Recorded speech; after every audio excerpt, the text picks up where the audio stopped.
ಆನಂದ ಆನಂದ ಪರಮಾನಂದ. ಏ ಕಾಶಿ, ಸದ್ಯಾಗ ಗಾಳಿ ಬೀಸೋ.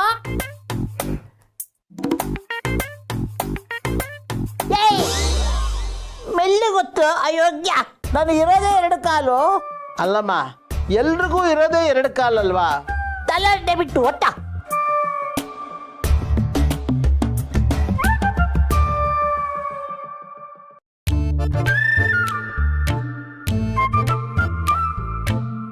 ಮಾವ, ಅಮ್ಮಮ್ಮ, ಊಟ ರೆಡಿ ಇದೆ, ಬನ್ನಿ ಊಟ ಮಾಡೋರಂತೆ. ಈಗ ಊಟಕ್ಕೆ ನಮ್ಮ ಅವಸರ, ನಿಧಾನ ಮಾಡೋಣ.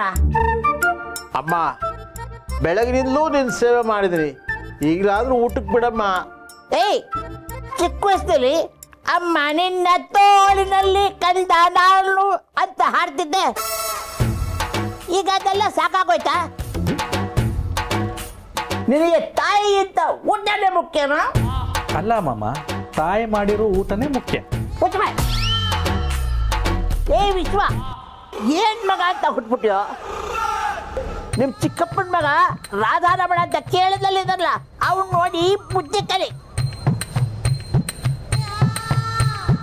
ಅವ್ರ ತಾಯಿಗೆ ಎಷ್ಟು ಗೌರವ ಕೊಡ್ತಾನೆ ಗೊತ್ತಾ? ಅವ್ರ ತಾಯಿ ಗುಸುರು ಬಿಡು ಅಂದ್ರೆ ಬಿಡ್ತಾನೆ, ತಗೊಂಡ್ರೆ ತಗತಾನೆ. ಅವ್ನು ನೋಡಿ ಕಲಿಯೋ. ಕಲಿಯೋ ವಯಸ್ಸು ಇವಾಗ ಇಲ್ವಲ್ಲ ಅಮ್ಮಮ್ಮ. ಯಾರೇ ಹೇಳಿದ್ದು? ರೈಲ್ವೆ ಸ್ಟೇಷನ್ ಟ್ರೈನ್ ಬಂದು ಟ್ರೈನ್ ಓಡೋದಕ್ಕೆ 5 ನಿಮಿಷ ಟೈಮ್ ಇರುತ್ತೆ. ಎಕ್ಸಾಮ್ ನಲ್ಲಿ ಉತ್ತರ ಬರೆಯಕ್ಕೆ 3 ಅವರ್ ಟೈಮ್ ಇರುತ್ತೆ. ಮದುವೆಯಲ್ಲಿ ಮುಹೂರ್ತ ಮೀರೋರ್ಗೂ ಟೈಮ್ ಇರುತ್ತೆ. ಜೀವನದಲ್ಲಿ ಮನುಷ್ಯ ಬಂಡಿಗೆ ಹೋಗೋರ್ಗೂ ಕಲಿಯಕ್ಕೆ ಟೈಮ್ ಇರುತ್ತೆ. ಕಲಿಯಕ್ಕೆ ವಯಸ್ಸಲ್ಲ ಮುಖ್ಯ, ಕಲಿಬೇಕು ಅನ್ನೋ ಮನಸ್ಸು. ಅಲ್ಲಮ್ಮ, ತುತ್ತಿಡಕ್ಕೂ ಬಿಡದೆ ತತ್ವ ಹೇಳ್ತಿದ್ಯಲ್ಲ. BP ಶುಗರ್ ಮಾತ್ರ ತಗೋಬೇಕಮ್ಮ, ಟೈಮ್ ಆಗತ್ತೆ. ಅಯೋಗ್ಯ ಅಯೋಗ್ಯ. ಊಟಕ್ಕೆ ಬದಲು ನೀವೆಲ್ಲ ಮಾತ್ರೆಗಳೇ ತಿಂತೀರ. ಆದ್ರೆ ನಮ್ಮ ಕಾಲದಲ್ಲಿ ಊಟಕ್ಕೆ ಬದಲು ಸ್ವೀಟ್ ತಿಂತಾ ಇದ್ವಿ. ಊಟ ಆದ್ಮೇಲೆ ಬಾಳೆಹಣ್ಣು ತಿಂದು ಆಮೇಲೆ ಮಜ್ಜಿಗೆ ಕುಡಿದು ಎಲೆ ಅಡಿಕೆ ಹಾಕೋತಾ ಇದ್ವಿ. ಆದ್ರೆ ನೀವುಗಳು ಊಟಕ್ಕೆ ಮುಂಚೆ, ಊಟ ಆದ್ಮೇಲೆ ಮಾತ್ರೆ ಮಾತ್ರೆ ಮಾತ್ರೆ. ಅಯ್ಯೋ ಅಮ್ಮ, ನಾನು ಸಾಕಾಗಿ ಹೋಗ್ತಿದ್ದೆ. ಮಾವ, ನಿಮಗೆ ಮದರ್ಸ್ ಡೇ ಸಾಕಾಗಿ ಹೋಗ್ತದೆ ಅಂತ ಹೇಳ್ತಿದ್ದೀರಾ, ಆದರೆ ಕೆಲವರಿಗೆ ಅದಿನ್ನೂ ಶುರುನೇ ಆಗಿರಲ್ಲ. ಮಕ್ಕಳಿದ್ರು ಅವ್ರು ಒಂದು ವಿಶ್ ಕೂಡ ಮಾಡಲ್ಲ. ಅಕ್ಕ, ನೀನ್ ಹೀಗಂತಿದೀಯ. ಕಡೆ ಪಕ್ಷ ಮಾವಂಗೆ ಸಾಕು ಅನ್ನೋದಕ್ಕೆ ಅಮ್ಮ ಇದ್ದಾರೆ. ನಿನಗಿನ್ನೂ ವಿಶ್ ಮಾಡಿಲ್ಲ ಅಂತ ನೊಂದ್ಕೊಳ್ಳೋದಕ್ಕೆ ಮಕ್ಕಳಾದ್ರೂ ಇದ್ದಾರೆ. ಆದ್ರೆ ನನಗೆ ನೋವು ಕೊಡೋದಕ್ಕಾದ್ರೂ ಮಗು ಇಲ್ವಲ್ಲೇ.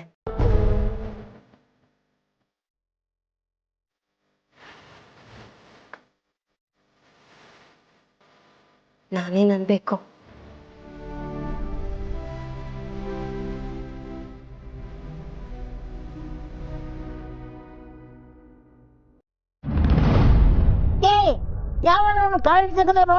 ಅಮ್ಮಮ್ಮ, ಇಲ್ಲಿ ಹಂಗೆ ಆಗಾಗ ಕರೆಂಟ್ ಹೋಗಿ ಬಂದು ಮಾಡ್ತಾ ಇರುತ್ತೆ. ಅಮ್ಮಮ್ಮ ಹುಷಾರು, ಮಾವ ಹುಷಾರಾಗಿ ಬನ್ನಿ. ಅಮ್ಮಮ್ಮ ನೀವು ಬನ್ನಿ, ಬನ್ನಿ ಅಮ್ಮಮ್ಮ. ಅಮ್ಮಮ್ಮ ಹುಷಾರು, ಬನ್ನಿ ರೇ.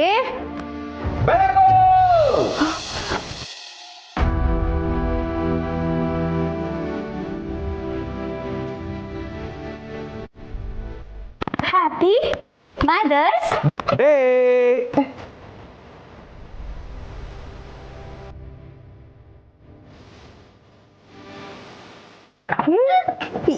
ಇದೆಲ್ಲ ಯಾವಾಗ ಮಾಡಿದ್ರಿ? ನಂಗೆ ಹೇಳಲೇ ಇಲ್ಲ. ಅಮ್ಮ, ಹೇಳ್ಬಿಟ್ಟು ಮಾಡಿದ್ರೆ ಸರ್ಪ್ರೈಸ್ ಹೇಗಾಗತ್ತೆ? ನಿಂಗೆ ಸರ್ಪ್ರೈಸ್ ಆಗಿ ಅಂತಾನೆ ಹೇಳಿರ್ಲಿಲ್ಲ. ಇನ್ನು ಬೇಜಾನ್ ಸರ್ಪ್ರೈಸ್ ಇದೆ, ಇರಿ ಇರಿ ಇರಿ. ಆದರೆ ಅದಕ್ಕೂ ಮುಂಚೆ ತಗೊಳ್ಳಿ ತಗೊಳ್ಳಿ ತಗೊಳ್ಳಿ.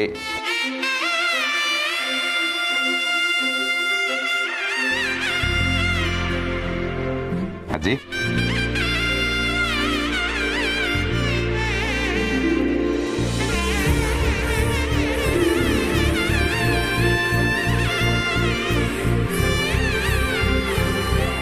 ಸ್ಕಂದ, ಪ್ರಣಿ, ನೀವು ಹೋಗಿ ಸಂಧ್ಯಾ ಆಂಟಿ ಕರ್ಕೊಂಬನ್ನಿ. ಈಗ ವಿಷಯಕ್ಕೆ ಬರ್ತೀನಿ. ಗಿರಿ, ಅಯ್ಯೋ ನನ್ನ ಮಕ್ಕಳೇ ನನಗೆ ವಿಶ್ ಮಾಡಲಿಲ್ವಲ್ಲ ಅಂತ ನೀನು ಸಂಕಟ ಪಡ್ತಾ ಇದ್ದೆ ಅಂತ ನನಗೆ ಗೊತ್ತು. ಹಾಗಂತ ನಾನು ಇದನ್ನೆಲ್ಲ ಮಾಡಲಿಲ್ಲ. ಆ್ಯಂಡ್ ಸಂಜೆವರೆಗೂ ಯಾಕ್ರೆ ಕಾಯಿಸಿದ್ರಿ ಅಂತ ನೀನು ಪ್ರಶ್ನೆ ಮಾಡ್ಬೋದು. ಎಲ್ಲದಕ್ಕೂ ಒಂದು ಕಾರಣ ಇದೆ, ಹೇಳ್ತೀನಿ.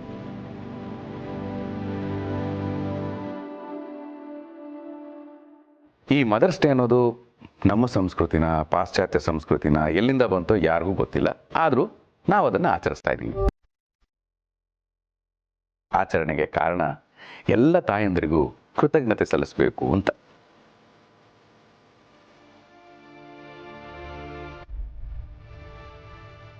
ಗಿರಿ, ನೀನು ನನ್ನ ಮಕ್ಕಳ ತಾಯಿ, ನಮ್ಮ ಮನೆ ಮಹಾಲಕ್ಷ್ಮಿ. ನೀನು ಯಾವಾಗಲೂ ನಗನಗ್ತಾ ಸಂತೋಷವಾಗಿರಬೇಕು. ಅದರಲ್ಲೂ ಎಸ್ಪೆಷಲಿ ಮದರ್ಸ್ ಡೇ ದಿವಸ ನೀನು ಸಂತೋಷವಾಗಿರಬೇಕು. ಅದಕ್ಕೆ ಇಷ್ಟೆಲ್ಲ ಮಾಡಿತ್ತು. ಥ್ಯಾಂಕ್ಸ್ ರೀ. ಯಾರೇ ಆಗಲಿ ಅವರಲ್ಲಿ ಒಳ್ಳೆತನ ಇದ್ದರೆ ಆಹಾ ಅವ್ರ ತಾಯಿ ಎಂಥ ಸಂಸ್ಕಾರ ಕಲಿಸ್ಕೊಟ್ಟಿದಾರಪ್ಪ ಅಂತ ಮಾತಾಡ್ತಾರೆ. ನನಗೆ ಸಂಸ್ಕಾರ ಹೇಳ್ಕೊಟ್ಟಿರೋದು ನಮ್ಮಪ್ಪ. ನಮ್ಮಪ್ಪನಿಗೆ ಸಂಸ್ಕಾರ ಹೇಳ್ಕೊಟ್ಟಿರೋದು ಅವರಮ್ಮ, ಅಂದರೆ ನಮ್ಮ ಅಜ್ಜಿ. ಇವತ್ತು ನಾನು ಏನೇ ಆಗಿರ್ಬೋದು ಅದಕ್ಕೆ ನಮ್ಮ ಅಜ್ಜಿನೂ ಕಾರಣ.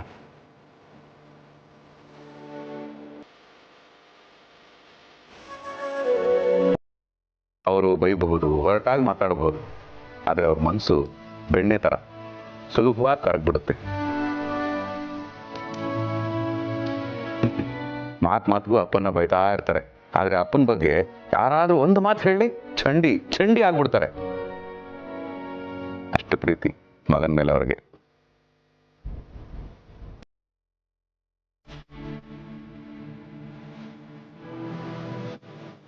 ಅಂತ ಒಂದು ಹಿರಿಯ ಜೀವ, ದೇವತೆ ಮದರ್ಸ್ ಡೇಗೆ ಇವತ್ತು ನಮ್ಮ ಮನೆಗೆ ಬಂದಿದ್ದಾರೆ. ಅಜ್ಜಿ, ನೀನು ಕೂಡ ನನಗೆ ತಾಯಿನಿ.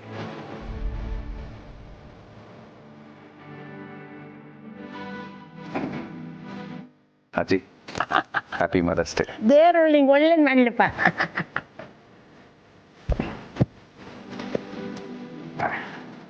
ಕಾಶಿಯರ ಸ್ವಲ್ಪ ಈ ಕಡೆ ಬನ್ನಿ. Gauri, happy mother's day. ನಾನು ಮದರ್ ಹೇಳ್ತೀನಿ ತಗೋ. ನಮ್ಮ ಭಾಷೆಯಲ್ಲಿ ಎಲ್ಲ ಸಂಬಂಧಗಳಿಗೂ ಗೌರವ ಕೊಡ್ತಾರೆ.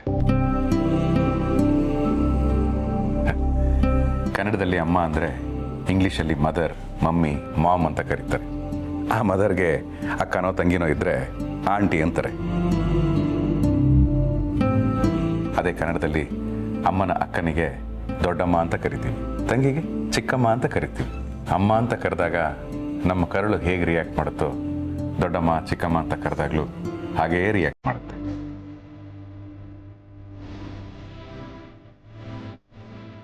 ನನ್ನ ಮಕ್ಕಳನ್ನ ನಿನ್ನ ಮಕ್ಕಳಿಗಿಂತ ಹೆಚ್ಚಾಗಿ ನೋಡ್ಕೋತಾ ಇದೆಯಾ, ಅದಕ್ಕೆ ನಿನಗೂ happy mother's day. Thank you ಬಾವ.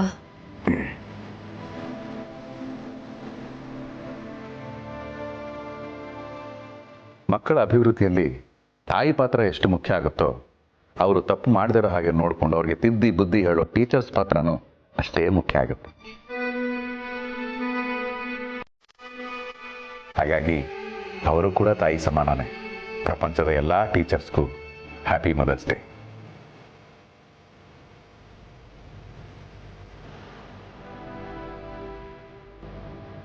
ಅಪ್ಪ, ಸಂಧ್ಯಾ ಆಂಟಿ ಬಂದ್ರು.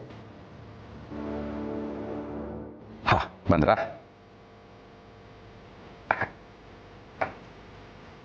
ಹಾ, ಸಂಧ್ಯಾ ಅವರೇ, ಮಕ್ಕಳು ತಪ್ಪು ಮಾಡದಿರೋ ಹಾಗೆ ನೋಡ್ಕೊಳ್ಳೋದು ಟೀಚರ್ಸ್ ಆದರೆ, ಅವರು ಮಾಡೋ ತಪ್ಪುಗಳ ಮೇಲೆ ನಿಗಾ ಇಡೋರು ಅಕ್ಕಪಕ್ಕದ ಮನೆ ಹೆಂಗಸರು. ಆಂಟಿ ನೋಡ್ತಿದ್ದಾರೆ ಅನ್ನೋ ಭಯಕ್ಕಾದರೂ ಎಷ್ಟೋ ಮಕ್ಕಳು ತಪ್ಪೇ ಮಾಡಲ್ಲ.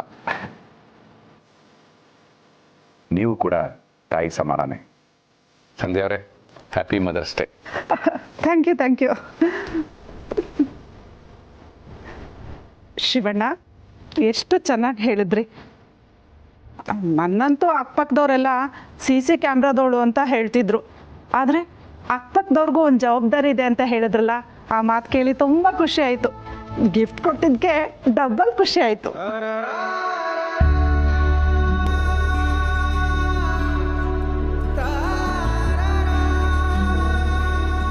ಗಿರಿ, ಈಗ ನಿನ್ನ ಸರದಿ.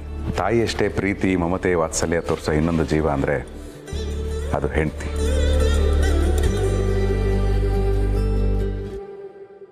ಪ್ರತಿ ಕ್ಷಣ ನಮ್ಮ ಏಳಿಗೆಗೋಸ್ಕರ ನಮ್ಮನ್ನು ಸಹಿಸ್ಕೊಂಡು ನಮ್ಮ ಜೊತೆಯಾಗಿ ಬದುಕೋ ಜೀವ ಅಂದರೆ ಅದು ಹೆಂಡತಿ.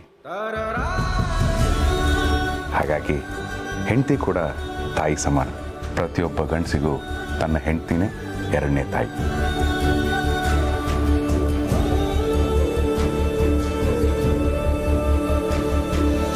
Happy mother's day Giri. Thank you ರೀ. ಶಿವು, ನಿನ್ನ ಮಾತು ಕೇಳಿ ತುಂಬ ಸಂತೋಷ ಆಯ್ತಪ್ಪ. ಏಯ್ ಅವನು ಯಾರು ಮೊಮ್ಮಗ? ನನ್ನ ಮೊಮ್ಮಗ.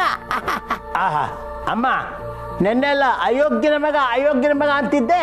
ಈಗಲೂ ಅದನ್ನೇ ಹೇಳ್ತೀನಿ, ಅಯೋಗ್ಯನ ಮಗ ನನ್ನ ಮೊಮ್ಮಗ.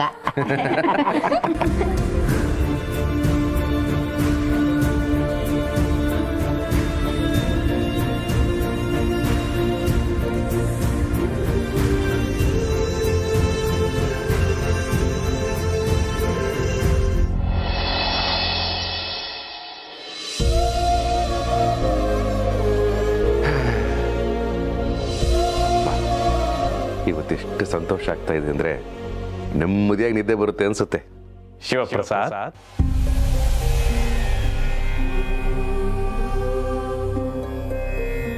ಭಗವಂತ, ಒಳ್ಳೆ ಕೆಲಸ ಮಾಡೋ ಪ್ರತಿಯೊಬ್ಬರಿಗೂ ಪ್ರತಿಯೊಂದು ದಿನವೂ ಒಳ್ಳೆ ನಿದ್ರೆ ಉಡುಗೊರೆಯಾಗಿ ಸಿಗುತ್ತೆ. ನಿಜ ಭಗವಂತ, ನಾನು ಯಾವತ್ತಾದರೂ ತುಂಬ ಒಳ್ಳೆ ಕೆಲಸ ಮಾಡಿದಾಗ ಅಥವಾ ಯಾರಾದರೂ ಬಂದು ನಿಮ್ಮಿಂದ ತುಂಬ ಉಪಕಾರ ಆಯಿತು ಅಂತ ಹೇಳಿದಾಗ ನಂಗೆ ತುಂಬ ನೆಮ್ಮದಿ ಸಿಗುತ್ತೆ. ಆ ದಿನ ನಾನು ನೆಮ್ಮದಿಯಾಗಿ ಮಲ್ಕೊಳ್ತೀನಿ. ಇದೇ ಅಲ್ವಾ ನಾವು ಗಳಿಸೋ ಸಂಪತ್ತು. ಇದಕ್ಕೆ ಬೆಲೆ ಕಟ್ಟಕ್ಕಾಗತ್ತಾ? ಹಾ ಶಿವಪ್ರಸಾದ್, ಹಾಗೆ ತಾಯಿ ಕೂಡ ಒಂದು ಆಸ್ತಿ. ಆ ಆಸ್ತಿಗೆ ಬೆಲೆ ಕಟ್ಟೋಕೆ ಸಾಧ್ಯ ಇಲ್ಲ. ಅಂತಹ ಸಂಬಂಧಕ್ಕೆ ನೀನಿವತ್ತು ಬಣ್ಣ ತುಂಬಿದೀಯ. ಬರೀ ಬಣ್ಣವನ್ನು ಮಾತ್ರ ಕೊಡೋದಲ್ಲ ಶಿವಪ್ರಸಾದ್, ಆ ಬಣ್ಣವನ್ನು ಎಲ್ಲಾ ತಾಯಂದಿರ ಮನಸ್ಸಿಗೂ ತುಂಬಿ ಆ ಬಣ್ಣದಿಂದ ಹೊಸ ಉತ್ಸಾಹವನ್ನು, ಹೊಸ ಬಯಕೆಯನ್ನು ತಂದಿದೀಯ. ಮಡದಿ, ಮಗಳು, ನೆರೆಹೊರೆಯ ಹೆಣ್ಮಕ್ಕಳು, ಸ್ನೇಹಿತೆ, ತಂಗಿ, ಅತ್ತೆ, ಹೀಗೆ ಹೆಣ್ಣು ನಿಲುಕಬಹುದಾದ ಎಲ್ಲಾ ಸಂಬಂಧಗಳಿಗೆ ತಾಯಿಯ ಸ್ಥಾನ ಕೊಟ್ಟ ನೀನು ಮಹಾನ್ ಜ್ಞಾನಿ ಅಲ್ಲದೆ ಇನ್ನೇನು. ಅಯ್ಯೋ, ದೊಡ್ಡ ಮಾತು ಭಗವಂತ, ದೊಡ್ಡ ಮಾತು. ನೀರಿದ್ದರೋ ಜಾಗನ ತಾಯಿ ಆದವಳು ತುಂಬ್ತಾರೆ ಅಂತ ಹಿರಿಯರು ಹೇಳ್ತಾರೆ. ಅದಕ್ಕೆ ತಾಯಿ ದೇವರು ಅಂತಾರೆ. ನನಗೆ ಅಮ್ಮ ಇಲ್ಲ, ಆದರೆ ತಾಯಿ ಜಾಗದಲ್ಲಿ ನೀನು ಬಂದಿದ್ಯಲ್ಲ, ನನಗಷ್ಟೇ ಸಾಕು. ನಾನು ಪುಣ್ಯವಂತ. ಮಕ್ಕಳಿಗೆ ಬೇಕಾದದ್ದನ್ನು ಅರಿತು ಅದರಂತೆಯೇ ಮಾಡುವವನು ತಂದೆ. ಮಕ್ಕಳಿಗೆ ಬೇಡವಾದದ್ದನ್ನು ಅರಿತು ಅದರಂತೆಯೇ ನಡೆಯುವವಳು ತಾಯಿ. ಅವಶ್ಯಕತೆಗಳನ್ನು ಪೂರೈಸುವವನು ತಂದೆ. ಅನಿವಾರ್ಯತೆಗಳನ್ನು ನೀಗಿಸುವವಳು ತಾಯಿ. ಅನುರಾಗವನ್ನು ನೀಡುವವನು ತಂದೆ. ಅನುಬಂಧವನ್ನು ಬೆಸೆಯುವವಳು ತಾಯಿ.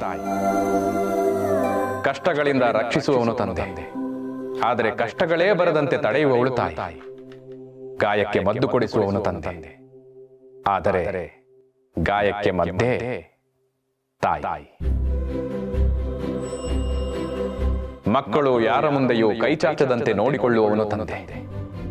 ಮಕ್ಕಳು ಯಾರ ಕಾಲಿಗೂ ಬೀಳದಂತೆ ನೋಡಿಕೊಳ್ಳುವವಳು ತಾಯಿ. 10 ದೇವರಿಗಿಂತ ಹೆತ್ತ ದೇವರೇ ಶ್ರೇಷ್ಠ.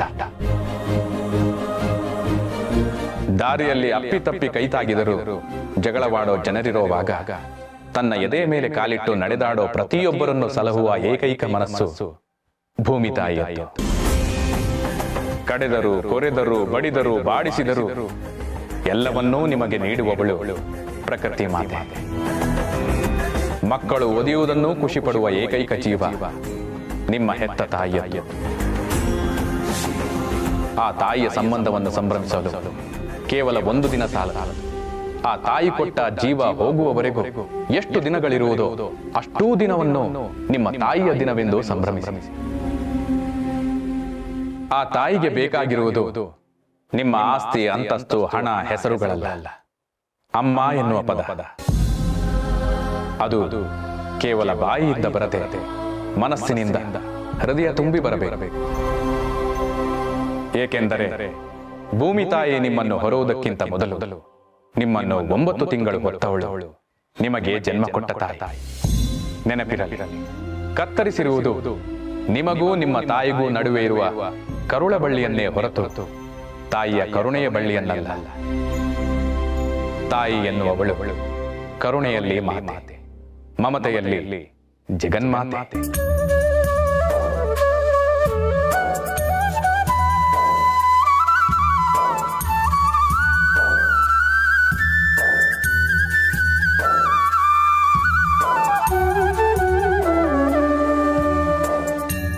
ಬೆಳಗ್ಗೆಯಿಂದ ರಾತ್ರಿವರೆಗೂ ಈ ಮನೆ ಕೆಲಸ ಮಾಡಿ ಮಾಡಿ ರಾತ್ರಿ ಮನುಷ್ಯರು ಮಲ್ಕೋ ಹೊತ್ತಲ್ಲಿ ನೆಮ್ಮದಿಯಾಗಿ ಮಲ್ಕೊಳ್ಳೋಣ ಅಂದ್ರೆ ಅದಕ್ಕೂ ಅವಕಾಶ ಇಲ್ಲ ಈ ಮನೇಲಿ. ಎಲ್ಲ ನನ್ನ ಕರ್ಮ.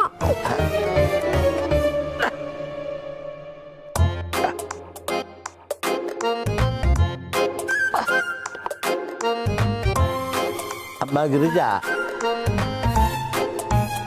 ಗಂಡ ಹೆಂಡತಿ ಏನಾದ್ರು ಜಗಳ ಮಾಡ್ಕೊಂಡ್ರ? ಇಲ್ಲ ಮಾವ. ಮತ್ತೆ ಶಿವ ಮೇಲೆ ಅನುಮಾನನ? ಅಯ್ಯೋ, ಹಾಗೆಲ್ಲ ಏನೂ ಇಲ್ಲ ಮಾವ.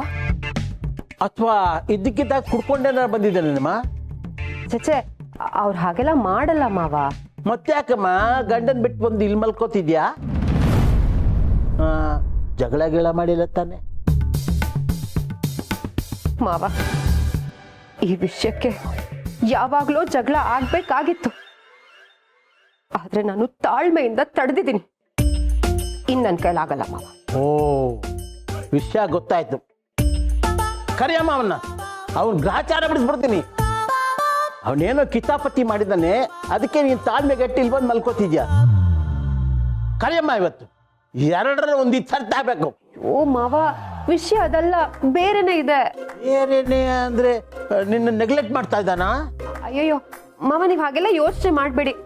ಅದಲ್ಲ. ಅದಲ್ಲ ಅಂದ್ರೆ ಮತ್ತೆ ಸಮಸ್ಯೆ ಏನಮ್ಮ? ಅದು ನಿಮ್ ಮಗ ಗೊರ್ಕೆ ಹೊಡಿತಾರೆ.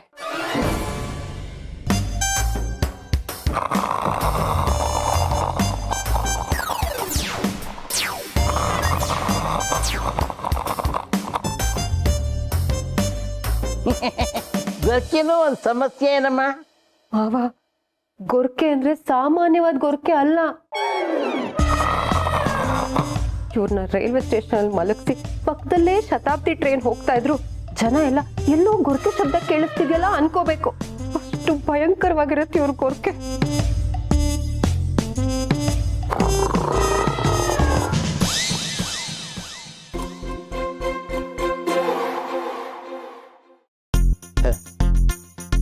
ಅಲ್ಲಮ್ಮ ಗಿರ್ಜಾ, ಮದುವೆ ಆಗಿ ಎಷ್ಟು ವರ್ಷ ಆಯ್ತು? ಮಕ್ಕಳು ಆಯ್ತು, ಈಗ ನಿನಗೆ ಗೊರಕೆ ಸಮಸ್ಯೆ ಕಾಡ್ತಾ ಇದೆಯೇನಮ್ಮ? ಓ ಮಾವ, ಹೇಳಿದ್ನಲ್ಲ ಇವತ್ ಸರಿ ಹೋಗುತ್ತೆ, ನಾಳೆ ಸರಿ ಹೋಗುತ್ತೆ ಅಂತ. ಇಷ್ಟು ವರ್ಷ ಕಾದೆ, ಇದು ಸರಿನೇ ಹೋಗ್ಲಿಲ್ಲ. ಮೊದ್ಲೇ ಇಷ್ಟಕ್ಕೆ ನಿದ್ದೆ ಬೇರೆ ಬರ್ತಿಲ್ಲ, ಅದ್ರ ಜೊತೆ ಈ ಗೊರಕೆ ಸೌಂಡ್ ಬೇರೆ ತಡಿಯಕ್ಕಾಗ್ಲಿಲ್ಲ. ಅದಕ್ಕೆ ಆಚೆ ಬಂದೆ. ಛೇ ಛೇ ಛೇ, ಈ ಗೊರಕೆ ಹೊಡೆಯೋದ್ನ ಈ ಅಯೋಗ್ಯ ಎಲ್ಲಿಂದ ಕಲ್ತೋ ಏನೋ? ಬಡ್ಕೊಂಡೆ ಚಿಕ್ಕ ವಯಸ್ಸಿಂದ ಒಳ್ಳೆಯವ್ರ ಸಹವಾಸ ಮಾಡು, ಒಳ್ಳೆಯವ್ರ ಸಹವಾಸ ಮಾಡು ಅಂತ ಕೇಳ್ದ ನನ್ನ ಮಾತನ್ನ. ಯಾವುದೋ ಗೊರಕೆ ಹೊಡೆಯೋ ಸಂಘಕ್ಕೆ ಸೇರ್ಕೊಂಡಿದ್ದಾನೆ, ಅದಕ್ಕೆ ಗೊರಕೆ ಹೊಡಿತಿದ್ದಾನೆ. ಕರ್ಮ ಕರ್ಮ. ನಾನಂತೂ ನನ್ನ ಜೀವನದಲ್ಲಿ ಗೊರಕೆ ಹೊಡೆದಿಲ್ಲ. ಗೊರಕೆ ಹೊಡೆಯೋರ್ನ ಕಂಡ್ರೆ ನನಗಾಗೋದಿಲ್ಲ. ನೋಡಮ್ಮ, ನೀನು ನೆಮ್ಮದಿಯಾಗಿ ನಿದ್ದೆ ಮಾಡು. ಬೆಳಗ್ಗೆ ಎದ್ಮೇಲೆ ಈ ಗೊರಕೆಗೆ ಏನಾದ್ರು ಒಂದು ಪರಿಹಾರ ಹುಡ್ಕೋಣ. ಸರಿ ಮಾವ. ಶಿವ